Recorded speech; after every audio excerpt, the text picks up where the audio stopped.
Povieš, že drak? Jasne, dračica.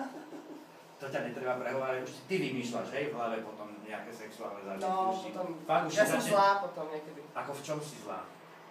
Že proste, že ja rozkazujem proste, že toto, nie takto a hen tak, ale tak. Ty keď si vieš, chytíš si chlapa, že ty sa alebo partnera, hej, keď si s niekým, alebo sa ti niekto páči, toho si aj vyhliadneš, dajme tomu. Stalo sa ti, že si ho zobral, dajme tomu niekde na sejpare alebo na toaletu a túto a teraz nie, toto nie. Nikdy tak nebolo. Ne.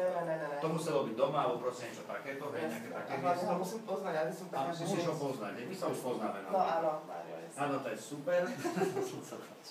Takže začneš dirigovať, hej, a teraz mi to rob zozadu, a teraz mi to a teraz takéto, hej? Tak. Máš rada také tvrdšie, že občas mu aj capneš, alebo niečo takéto? No hej. Fakt? No, ja rada plácam v poličke. A čo také robíš ešte chlapom? Toto ma zaujíma. Normálne si ho dáš cez koleno a robíš ty tú policajtku, fakt? No, s tým okuškom, keď mám ten obleček. Ja som myslel, že to bolo také akože milé zo srandy, ale ty to myslíš troška vážnejšie asi, že? No áno. Normálne ho šľaháš? No áno. A musí ťa aj to poslúchať? No jasne. Aj mu dáš tie puta? No. Počkaj, no a čo si urobila také, že dala si mu puta, normálne si ho zviazala ruky za chrbát alebo takéto niečo a potom čo? Jako to prebieha? Ja som tu Ne? Ešte ne?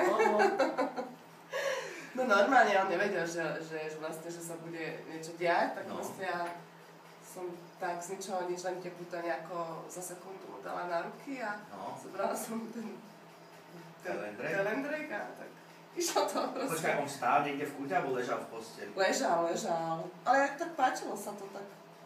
Normálne si ho vyšvarcala, hej? No. Si to zaslúžil. Dobre, a vzrušovalo ho to, že chcel potom kurvať, alebo potom, že ja aj boli, nechcem už nič, alebo tak ne? Skôr páčilo. To robíš aj s Jarinom už? Aha, ty to tak striedaš, že šláhneš mu a troška tak zase... No hej, zase, keď to padne, tak zase. A na dobu si ho dáš, hej, a takéto?